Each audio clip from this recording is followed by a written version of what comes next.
fishing, it's in my soul.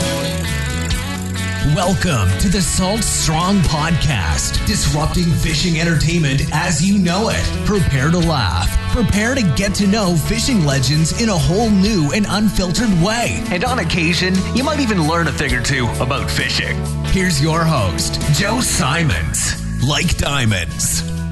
Hello, Salt Strong Nation. Joe Simons, like diamonds. We are back. This is going to be a fun one. Got Captain Moe Newman. Captain Moe, what's the good word? It's a beautiful day in Venice, Louisiana. Sunny and 75. That's what everybody wishes for, correct? Sun, and you're not fishing today, ironically, huh? No, I am down today. My husband took the offshore trip. Aha, cool. Cool. So, if you guys don't know Captain Moe, her and her husband, Eric, have Journey South Outfitters there in the Venice area. And I was down there recently with your friend, my friend, Captain Mark Hollywood Johnson. And he had mentioned, he's like, oh, you got to meet Moe. You got to meet Moe. And, you know, we just did a licensing deal with AFCO. And I know you're in with AFCO. And he's like, yeah, you guys would love her and love her husband. Great cooks. And so I was hoping it was going to happen, and we thought it was going to happen a different night. And so we ended up cooking ourselves and had we were on one of those houseboats there at, what's that marina? Cypress Cove? Cypress, Cypress. Venice. Yeah. And doggone, the houseboat was amazing, but the grill, I know it's still freshwater, but there's definitely some salt and stuff in the air. And that thing was I'm talking rusted, not working at all. So we had crappy chicken tacos, and then we came back to the trailer that night and had a drink with Mark, and everyone started coming back in from your place and showing me the pictures of the spread you guys had. And I was like, I cannot believe we missed that. I was so ticked off.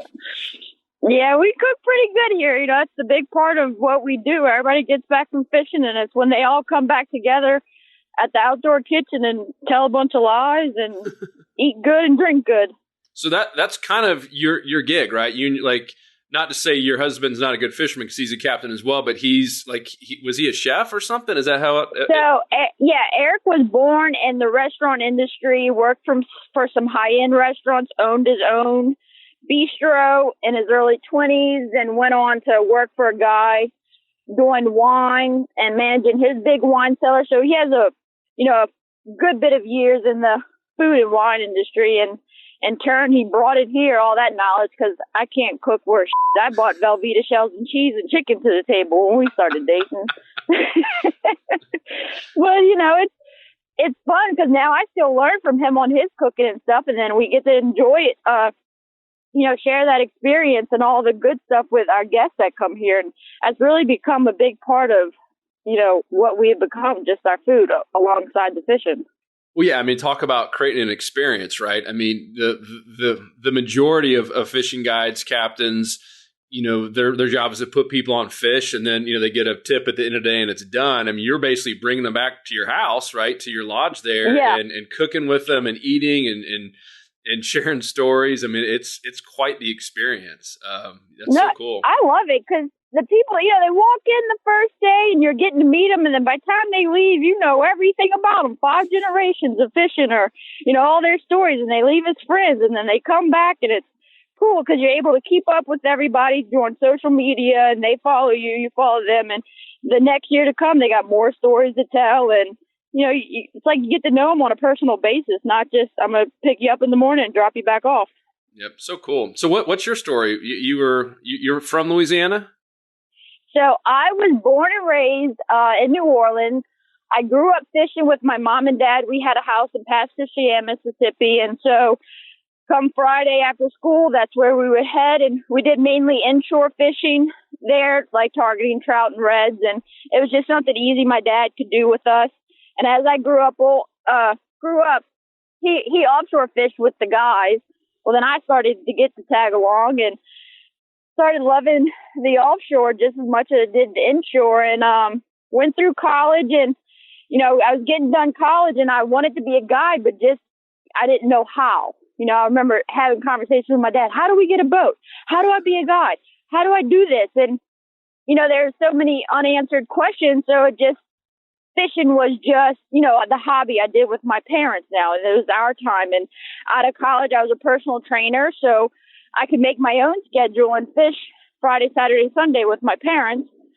And then Eric came along, and then Journey South came along. It's just a series of events that just kind of unfolded, no plan. And, I couldn't write this story if I tried. It's just one thing led to the other, and, here we are. So cool. And were you an athlete in high school or college, or both? Well, I played college tennis at a little school in Nichols, and I'm proud to say I won 2 matches of my 4 years. So no shame there, but it was a great experience to be able to be a college athlete, and knowing the demands of that and the responsibilities that come along with that. And I think that kind of plays part on who I am today, like the kind of character that built. Just, you got to be tough. You can't cry. Oh, no. And just, I've never personally met you, but I feel like I have. Probably a lot of people say that from social media and watching videos, and you being a guest on some TV shows. But yeah, I mean, you have that competitive edge where you want to win, and you want to just be dialed in at all times. And yeah, you look like that you are doing some strength training. Like, you look tough as nails. Like, I ain't going to fight old Captain Moe. And that's what, like, strength training to me is what I started in 1999. I remember that was my first time I had a personal trainer, and working out has just become part of my life. And now it's like, if I don't work out during the day, then I feel like I forgot to brush my teeth or something. It's just who I am. And I feel as being a female guide, to stay on top of my game, from running the big offshore boat to pulling a skiff, I need to be in the best shape I can, because if I got a fly angler that needs a redfish and I can't get them to him, then it's on me. Yeah, and I can't be that person. It's a grind out there. I have so much respect for any captain, whether you're going out 40 miles and having to deal with the seas, or if you're sitting there pulling someone through the marshes. I mean, it is a lot of work. It sure is, but it's fun, Oh, you're having fun. I can see it in all your pics, and I see it in all the testimonials. So you guys do like everything, though, because I saw recently, we talked about it offline, I saw some pictures of you guys hunting, and our good old friends there at Instagram, they've created a cool platform for us to share our pics. But and did you get noticed that your pic was inappropriate, or whatever the word is, where they blurred out because you had a buck? A skull, yeah. Or a skull, whatever it was. People started commenting that, this is, BS, that this is inappropriate. And people are becoming soft these days. Everybody needs a good ass whipping to kind of toughen them up, I think. And for, someone showing a trophy, which, it didn't bother me that they deemed it sensitive. You could still view it if you wanted to, but it's just, why is this world becoming so soft and having to blur things out, but it's okay for other people to blast their bodies all over, half nude, where it's, soft porn. But that's okay. That's what I don't get. And, you can argue both sides, and I just kind of let it be. It's like, whatever, you want to blur it out, blur it out. I'll post another one. So do they send you a notice that your thing got? No. Oh, okay, huh? And it happened, like, as soon as I posted it, it was like, it instantly blurred. That's crazy.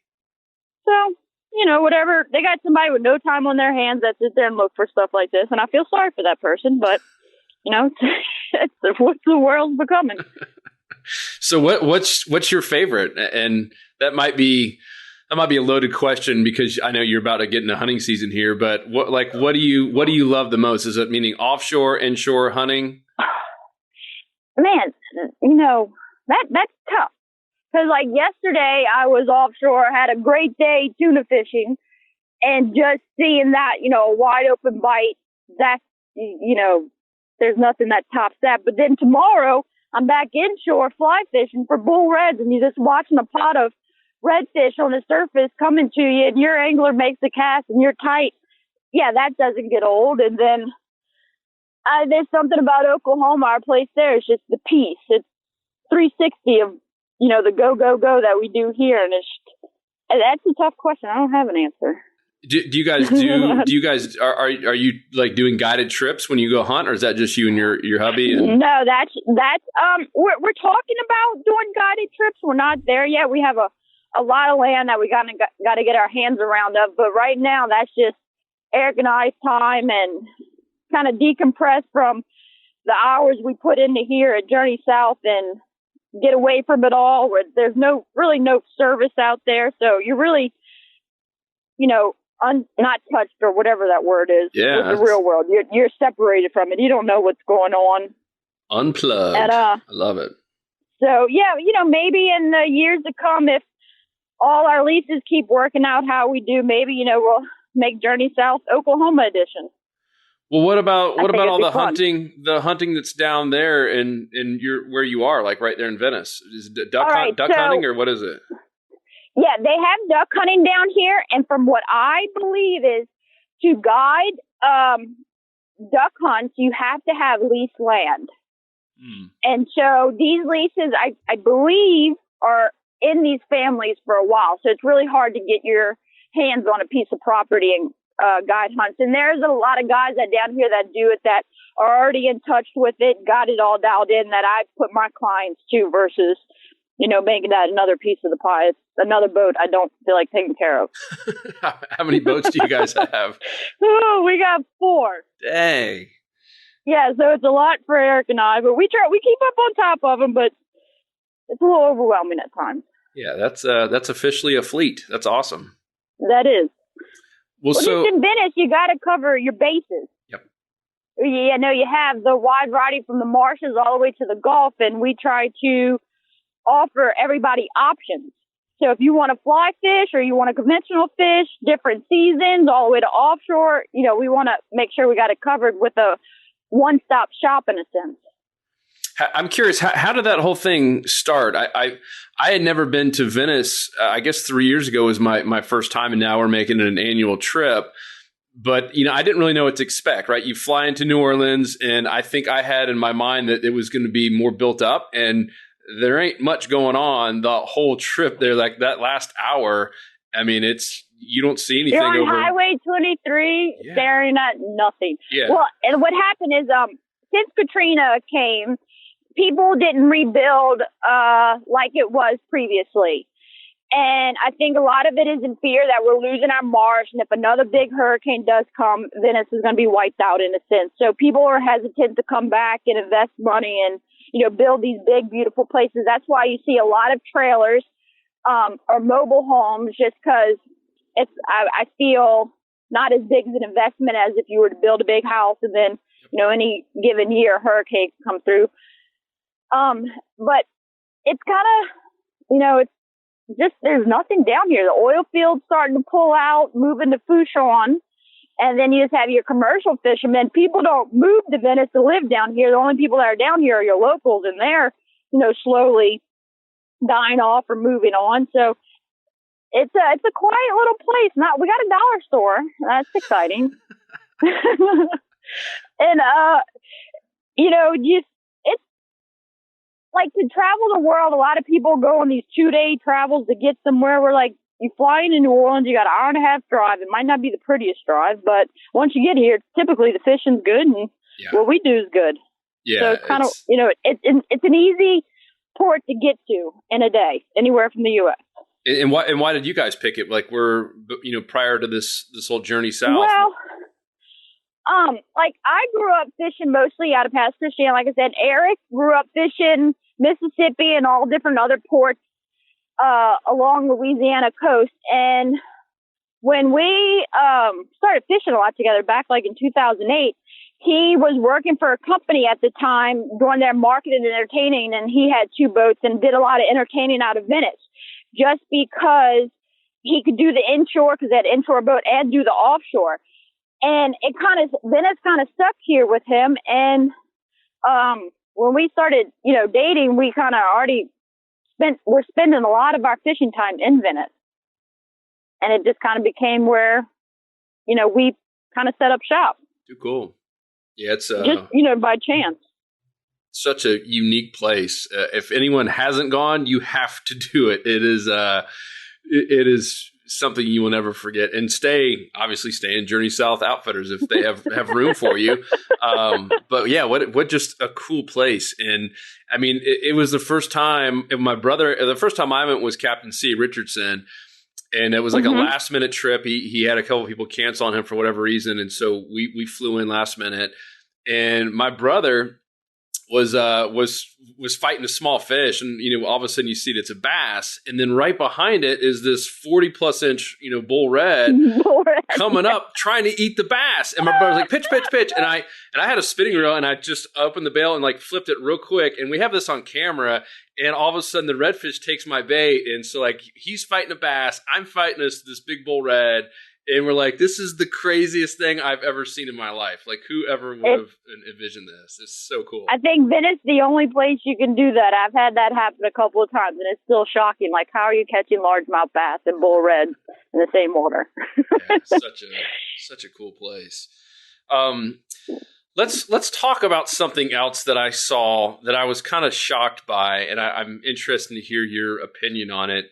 And it's in the conservation space. And a word I heard there more than like any other place was limit out. And that the very first day, we were hanging out with a bunch of other local guides, and they had their clients, and like they were all so proud that they limited out on trout. And I have nothing against harvesting fish. We do as well. But I don't know what the limit. It was some crazy number. It was either somewhere between 25. I was going to say 16 to 1,000. It was just I had never seen. There's like 6 dudes on this boat, and they all limited out, and they're so proud of it. And so you're doing 25 times 6. I was told there's never going to be math on our podcast, but we're talking over 100-something fish, and they were, some of them were dinks, some of them were decent. But I was like, holy smokes! Like, what are you guys going to do with it? And then later that night over drinks, some of these same guides, these local guys who've been there forever, they're all complaining that the trout population is not as good. And I'm trying to like bite my tongue. I'm like, well, I just saw what happened. Don't you see here? Yeah. So what's your thoughts on that? It's sad that Louisiana has based, that's its motto. Come to Venice, Louisiana, come to Louisiana, limit out, fill the coolers, fill the boxes. That's what, people grew up down south doing. And I think a lot of it lacks on the education that people have. And, they all base it, well, the stock number says this, so we can kill X amount of fish. Where if you're a longtime fisherman and say, I've only been fishing, primarily Venice, let's see, it's for 2019, say close to 10 years. And I've seen a decline. So I think as an angler, you should kind of take note on what you're doing. And if you are sitting back saying, oh man, XYZ, this fishing's not good, or this fishing's changing, well, I think, a ding or a bell needs to go off in your head and be like, maybe I might be the problem. Or if I'm, seeing that numbers are declining, but I'm still pushing my clients to limit out, it's time for a change. We're down here, we're losing a lot of marsh. So that's the fish, the habitat for the inshore fish. Our fleet's growing. And as those numbers, one number increases and one number decreases, things need to change. And, it's just upsetting when people base their experience all on if they limit it out and in what time. Like, that's a lot of money you just spent to fish for 2 hours and call it a day. You could have just went to the store and bought what you wanted. Where I think as a guide,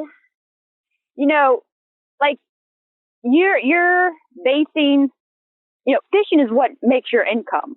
So as a guide, I feel you don't need to limit out every day, because in a source, that's your job. So if you keep limiting out every day, what's the sustainability of your future? Versus if you catch and release, at least you can go back and catch those fish tomorrow for those clients. Your next client, release some fish, and it's like, kind of guaranteed in a sense. Versus going to a spot, catching all the fish there, then your third day there, you're like, oh crap, there's no fish here. Well, yeah, you just killed them all. So, like, I just don't understand how people don't see that. And I've spoken to guides and stuff. They're like, oh yeah, I went to this spot and this every day whacked them 5 redfish a person, blah, blah, blah. And I went there today, there was nothing. And people like that person saying that had no clue what they did. Where they just killed the whole school of redfish living in that spot. So now the third day you're struggling with your clients to go find fish. Where Eric and I kind of preach, we have our own rules down here. Limited out, we have on our confirmation sheet. If you want to limit out or looking to fill coolers, call someone else. Huh. Okay. So I did not know that. That's in, but offshore, you guys keep some stuff. We're talking inshore still? So inshore, we're very, we won't really do trout trips. If we do, we're mostly trophy trout fishing, and that we're releasing a big feeder, our big breeders. Yep. And the trout, we'll keep a few if they want to come back and eat for dinner. Redfish, we'll harvest. We don't take any bulls. And if our clients want to keep redfish, we usually allow them 2 or 3, and then our people are fine with that. They're like, oh, I just want some to go home and feed to my wife and the kids. And I'm good with that. Well, now offshore, we changed our tuna size because everybody comes down here and they're like, Venice, Louisiana, we need yellowfin tuna. And it's 3 per person right now, but we only allow 1 per person if it's over a certain size, or 2 per person if it's smaller. And just to respect that fishery, because tuna fishing is the thing that's been getting hit the hardest. You have 50 to 60 of the most badass boats, badass offshore captains, limited out on tuna 7 days a week, over 200 days a year. That's taking a hurting. Yeah. And so offshore, we have our own cobia limits, our own mangrove limits. Just we need to respect that fishery as well, even though there's hundreds and hundreds of rigs that do hold all these species. But then again, where a pot of cobia is, let's take 1 or 2 out of it so you go back the next day and catch them and not kill them all. And when you say your own limits, to clarify, you're talking about you and your Journey South. Journey South Outfitters has their own set of limits, rules, and regulations that we implement here. I love it. And when our clients come, we explain, or Eric's already done talk to them beforehand. He's the hammer and kind of lays it out on the line. And so when our people come, they're not showing up with freezers and trailers of coolers. They're coming to respectfully harvest some fish and release them. We like tagging fish, and that we get our clients involved in tagging tuna, tagging cobia, tagging redfish. And when you get them involved on that level, then it makes it fun. It's not all about the meat haul. I love it. Yeah. So I love it. It's kind of, you got to inform people on why you do things and what's your reasoning behind it, not just say, okay, here's our rules, like it or not. And so we try to inform our clients, and they're on board with it and they enjoy it.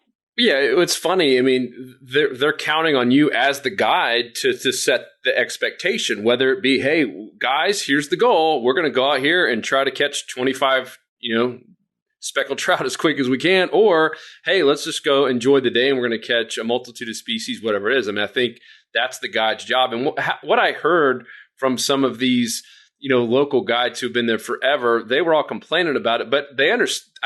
I think deep down they understood that they were a big part of the problem, but none of them wanted to be kind of the first in their group to do what you did, right? To kind of put your own rules in, because all of a sudden they're going to lose business to that clientele that's coming there just to load up the meat wagon. And they don't want to be the first one to kind of do the right thing, but potentially hurt their business, because it's the fear, right? Of, hey, if I tell people that if you come with me, you're only going to get to keep 3 trout versus 25 or whatever the crazy number is, you know what? They might go with the guy next door who just wants to go out there and slay him. And I understand that fear, and I totally get it. But then you can look at this part. If you're the guide who constantly limits out on stuff, well, that client's not going to be coming to you in 3 years because you done killed all the fish. Yep. So you're going to lose them in a couple of years, or be upfront and honest with them, and hopefully change their mind or their view on things, and be able to keep them as a client. It's just you got to inform, you got to teach, you got to give reasoning behind what your beliefs are. I love it. And, it's part of the future. There's more with technology coming out and all these boats, and, fishermen need to, as a recreational fisherman, that's totally something to separate page. If you want to come out with your family and limit out on stuff, so be it. You're not bothering me. But as a guide, slimming out day in and day out, you need to change your ways. Yeah. We just did this course on how to use your fish finder, and it took like 4 months, and we got guides here in Florida involved, and even they were saying like, holy smokes, I can't believe like the new technology and what you can do. And you know more than anybody else. You're out there. It's crazy. It's spooky what the marine electronics are doing to make it easier to find fish and bait and any kind of life below the boat. It's nuts. Yeah, and then of course with all this better technology now, catching fish, I wouldn't say it's easier in a sense, but you're more likely to have success. And with all that, some changes need to be made to ensure everyone has a fishery for their next generation, their kids, Mm-hmm. So who's your clientele? Are you getting people out of state mostly, or is it a mix, or what? Let's see, I would say northern part of the U.S. is a lot of our clientele, Florida to California. We have some local people that are, coming to entertain clients for trips so they could just drive in. But we're probably we really touch all the states. Cool. Nothing really in Mississippi for some reason. But, it is what it is. Why do people in Mississippi hate you so much? Come on. No, I don't think they hate me. It's just I don't think we have the same beliefs that they have. Or just, it's just the Southern mentality. Everybody it's the meat hole mentality. Yep.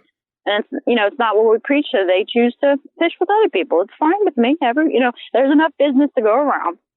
Too funny.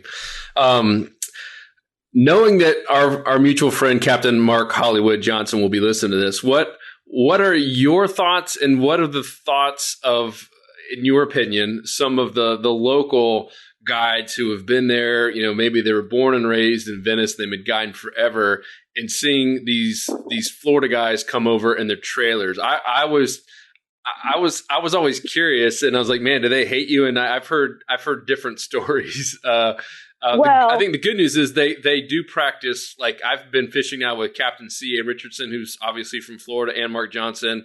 And both times we obviously did not harvest a single fish. I mean, it was all catch and release. It was all we did not hurt the fishery. But it's still, I could understand why they might not like Florida guys coming over. Well, no. Well, okay, first you're asking the female this, who I'm just like happy-go-lucky, yeah, sure, whatever. But personally, like on a guide level, having these captains that come in from different regions are bringing a whole new clientele base that Venice, the local people, would never touch, for one. So they're not really impeding on their business. They're bringing actually a new set of eyes down to Venice, to your fishery where you are, 365 days a year out of. Do I see these guys as a threat? No. They're actually some of my dearest friends.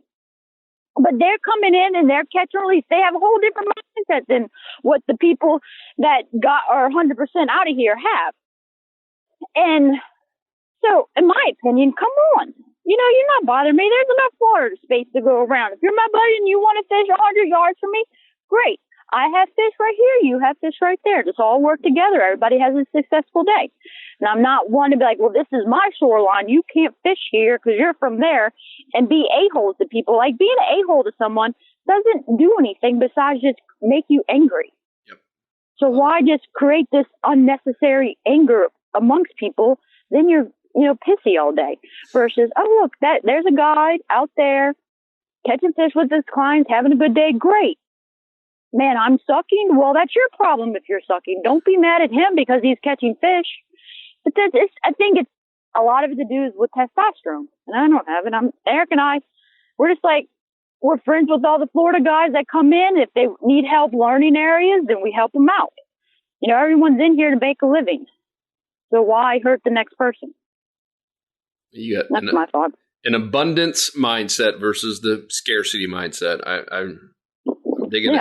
Captain Moe. That's why everybody loves Captain Moe. But people are like, oh, I'm a local. But yes, you're a local. You wasn't born and raised in Venice, Louisiana. Maybe for 10% of you might be.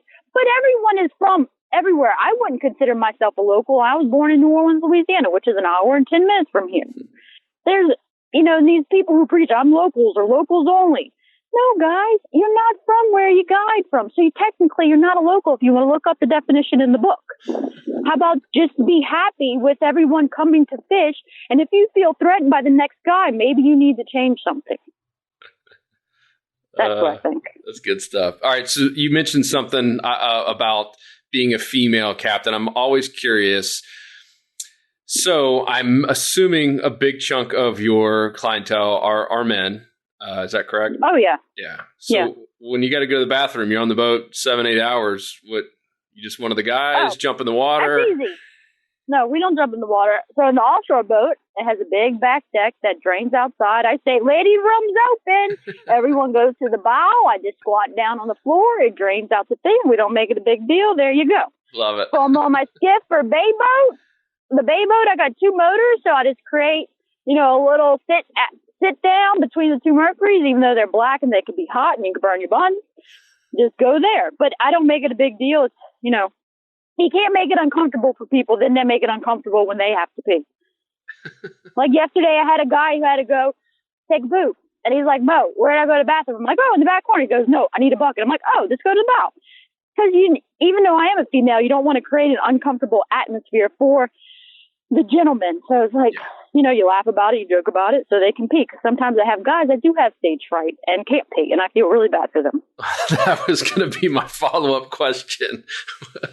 What about the guys when they're just feeling, man, do I pee in front of her? What do I do? That's so funny. Well, so I kind of make jokes about it. So on the big boat, my phone hooks up to the Bluetooth, the speaker system, and this is kind of level I'm on sometimes. The gentleman couldn't pee, and he kept trying. He's like 5 minutes trying each time.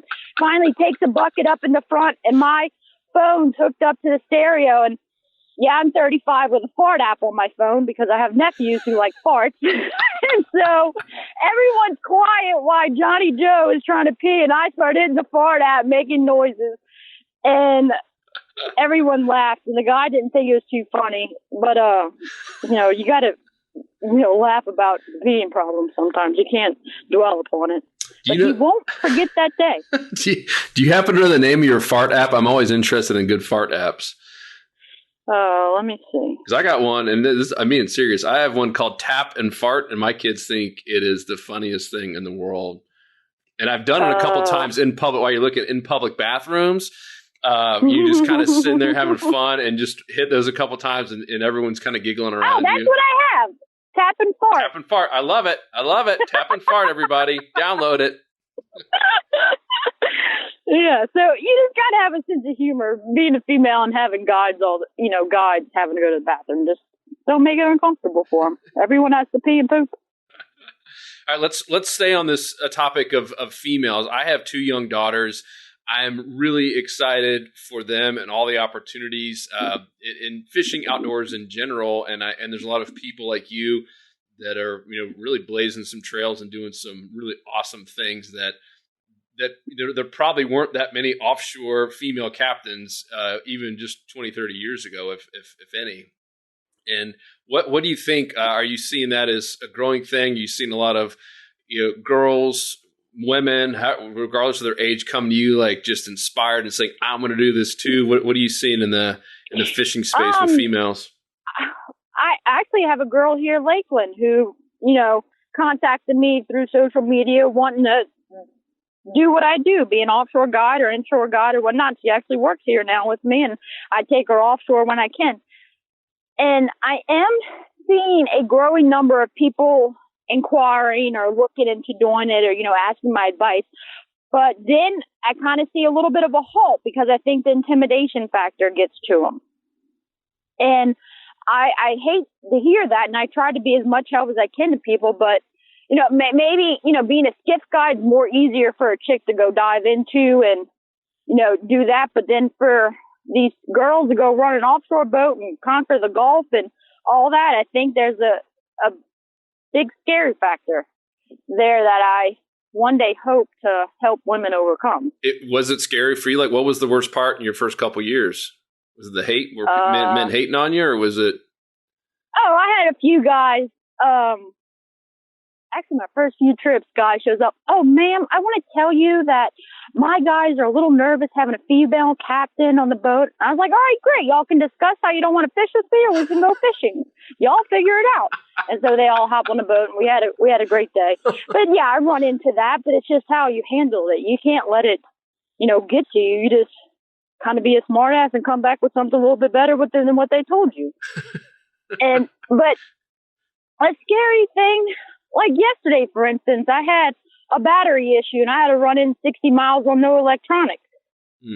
Yeah, that's stressful, but you do it and you just pay attention. And I think it kind of goes down on how you were molded as a young child,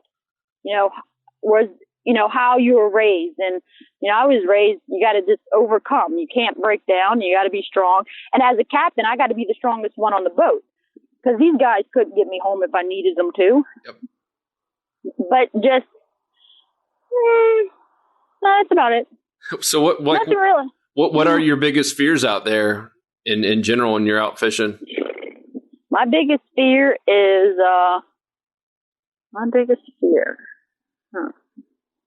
getting struck by lightning.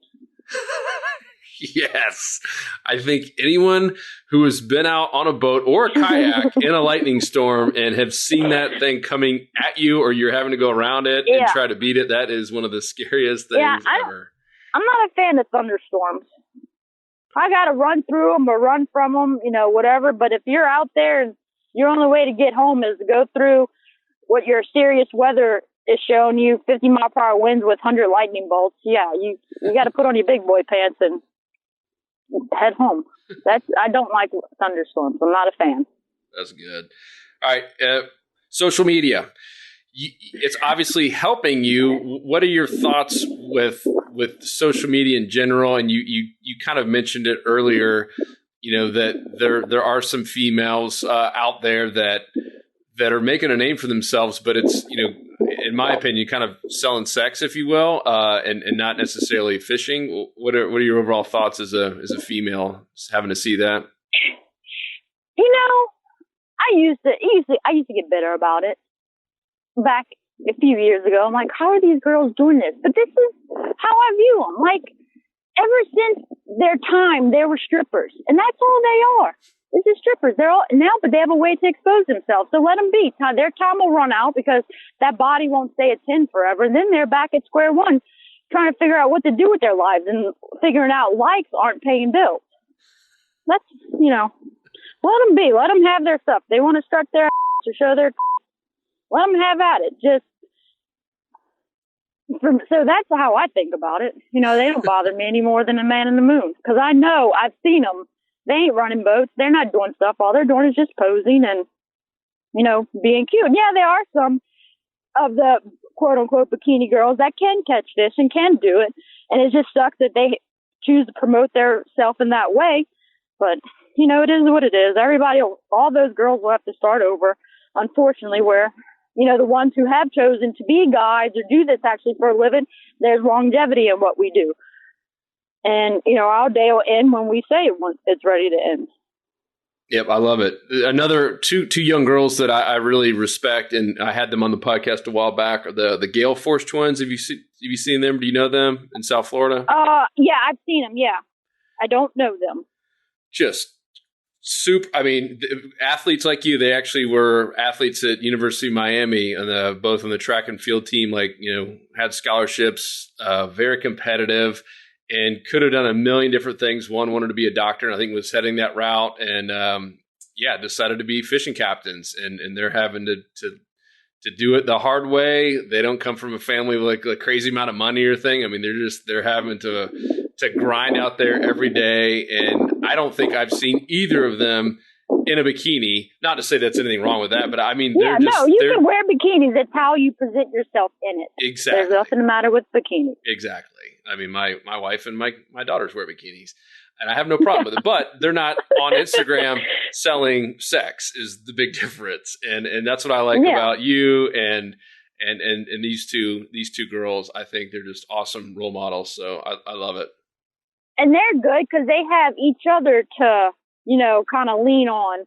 Whereas a lot of these women, they don't have that counterpart. Like I had Eric to lean on to help me, keep me in the game, keep me going. Where I think they got each other to keep them going, and they doing it together. They have the hardships together, the success together. And I think, give them a couple of years, they'll be rocking and rolling. Oh yeah. Yep. Without a doubt. All right. So let's talk about Eric. What is your favorite meal? I saw on your site that you guys even have like a culinary area, and like the full pig, and I mean just all of it looked good. But I saw that pig, I was like, oh my gosh, what's your favorite? Oh, let's see.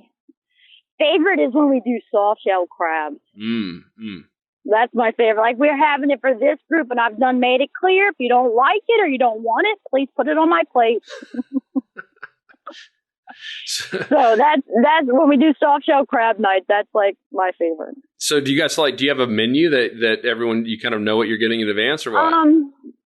Well, so yeah, typically when our groups are here for 3 or 4 days, we have a set menu, always muffaladas, shrimp boil when that's in season. Then we'll do some wild game, either pigs or venison. And then we'll have like a taco night or like grilled fish night. And we kind of made it that those 4 meals kind of our staple this year, just to help us keep everything organized, win the grocery run, what to stay on top of. Because when you're having to guide and take care of all that and then keeping up with groceries, it kind of gets out of hand. So this year, we really got our hands wrapped around the food to kind of keep it going. But the group we have here are 6 nights. So now we separated seafood and wild game in their menu. So now we get to extend our menu to soft shell crabs, which I'm looking forward to. Oh, I love that. So I assume you guys have, it's not just you and your husband. You have, it sounds like this young girl, Lakeland. You have, how many other staff do you have there to help out with all this? Wow. This is me, Eric, and Lakeland. Wow. Well, I met so when I was there with Captain Mark, we saw your boat and we assumed it was you. We saw, blonde ponytail, and we went and got a little closer, and it was that girl Lakeland. So I met her, and then some young guy. Was he just there for the summer? Or? Was it Reed? He had red hair. Yeah, red. Yep. Reed. Yeah. So he's a local high school kid who comes down and works for the summer, and aspiring to be a guide one day. Oh, cool. So we're trying to help him find his way and figure it out. Very cool. Well, they were very nice and respectful, considering that we came right up on their boat, and they didn't try to hit us with whopper ploppers like you did when we came up. Do you remember that when I was on there? Yeah. And he's like, "Do you want to meet her?" I was like, "Yeah." And he's like, "Well, let's just go do it now." I was like, "Well, not the second." He just went right up to you, and I was like, "Oh my gosh!" Right up, and I was on a school of fish, and I was like, "Yeah, don't worry, Mark, I wasn't fishing here." With clients, but you know what? Yeah, it was no big deal. It is what it is. Everybody met, said hi. I moved on, caught fish. All moved on. Everybody caught fish. Yeah, I felt horrible. And then later that evening, I saw some pictures of you with that couple that you had with some big bullheads. So I was like, all right, at least they caught some good fish. Oh yeah, no, we caught fish.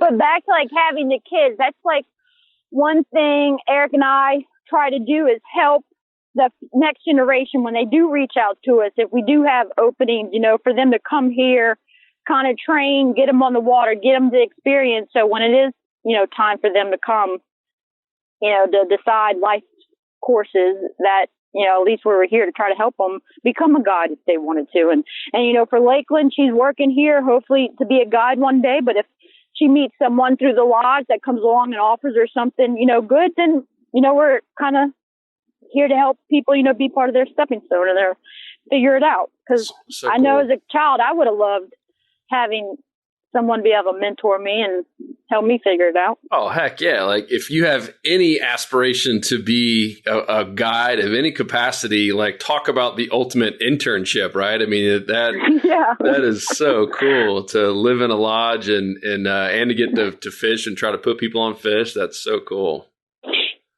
Yeah. So. Dang. All right. Well, I know I've taken up a bunch of your time. This has been awesome. Where can everyone go to learn more about Journey South Outfitters? So all our stuff's pretty basic. It's JourneySouthOutfitters.com for our web, and then our Facebook and Instagram are Journey South Outfitters. Oh, wait, JourneySouthOutfitters.com for our website. Sorry. Got it. And we'll put a link in the show notes. So JourneySouthOutfitters with an S.com. Yep, that's what everything is, straight across the board. All right, cool. I've done this a couple times, and so far I'm batting 100%, where I asked the guest, you, to think of someone else that would be cool to have on the show. And I know you haven't listened to all 160 episodes. Either has my brother, who's my business partner. To be honest with you, I've never listened to a podcast. I love it. I'm not in that world yet. I don't, put on music. That's about it. Well, you know what's funny? Like half of my guests have not, and which I think is cool that, I'm kind of introducing them to something new, and hopefully you will at least listen to this one. But like, Captain Mark Johnson, he's like, what the heck is a podcast? And I've had multiple people who have like literally never even, including my dad. He's like, what's a podcast? And now I got him listening to, and he's like, I like this stuff especially when he's traveling. Yeah. It's a good thing to listen to in the car, because it's right on your phone, goes in Bluetooth, and you hear some cool conversations about fishing. But anyhow, who's a cool person? Can be completely random that you think would be a good guest. That we All right, call out. my friend Jessica Haydell. She's a female photographer, and she does a lot of my photography whenever I have special people on board, because I don't have a professional photographer that lives with me day in and day out. Okay. But she comes down, and she's awesome. And I think hearing her story and her adventure would be cool to share. Jessica Haydell. Okay. Yes. So are you guys doing an event coming up soon? Yeah, going to Oklahoma for 3 weeks. No. Meeting with her. Was her? Oh yeah. So in May, June, we had kind of come up with a new idea. And people do fishing hosted trips. Well, she's doing a photography hosted trip to get people on the water and help them learn how to get these shots and how to expand, everyone's photography knowledge, and everything from, on the water, split water shots, morning shots, running shots, to back at the lodge, how to manage your files, how to Photoshop. And so our goal was to do one 2-day trip. Well, now we got 3 groups booked out. Dang, that's it. Cause I saw her. I don't know if it's because I follow you guys on Instagram or not, but I somehow saw that video of her talking about some event where you pay a certain amount of money, and it sounded like a really awesome experience for photographers and stuff. That's so cool. Right? Yeah. No, come down, get to go fishing and get to eat well and learn how to be a better photographer. I don't know. I just shoot on auto. And that's why you need Jessica. Yeah. Cool. All right. I will reach out to her as soon as we get done here on Instagram. How do you spell her last name? Very much. Yeah, how do you spell her last name? Haydell. Hold on, I'm gonna have to look this up. Sorry, Jazz, I don't know how to spell your name. Well, you got her first name right. All right. Haydall. Ooh, so that is a tricky one. Hey, she should only thank you if someone's now looking her name up the correct way and finding her. But everyone, please go check out Captain Moe and her husband Eric at Journey South Outfitters. Give them a like on Facebook. Give them a follow on Instagram. Give them some love out there. And definitely book them. I can say from personal experience, just going down to that Venice area is an amazing experience, something you want to do every year. And I would highly recommend staying in a lodge, especially one that is cooking for you every night and creating an experience like that. That is just unheard of. And, and you have to be dog friendly. And dog friendly, not allergic to dogs. We had somebody who wasn't a fan of the dog. I was like, wait. So yeah, dog friendly, please. Understand. And you have to be conservation minded, where it is not there to fill up the coolers and try to send 1,000 pounds of small speckled trout home, which I absolutely love. And I think you guys are setting just such a cool example out there, and hopefully just kind of changing mindset, right? I mean, 40 years ago, the term catch and release just in the country was not something that that people No, it talked was about laughed upon. unless you were fly fishing. But now it's become culturally acceptable, and we understand why. That hey, we need to do this to protect our fishery. So I love what you guys are doing. Make catch and release the new cool. Love it. Love it. Captain right. Moe, thank you so much for the time. Everyone, please Thank go you. like them and share this with someone who might enjoy it. All right. Have a good day. We be out. Bye. 'Cause fishing, it's in my soul. It was passed down to me from the days of old. To find us on the water if there was a way. It's been said my papa, he wrote the book on catching big reds and 20-pound snook. I wish I knew all the things he knew today. For he's the reason why we are this way. And he put fishing in our souls to stay.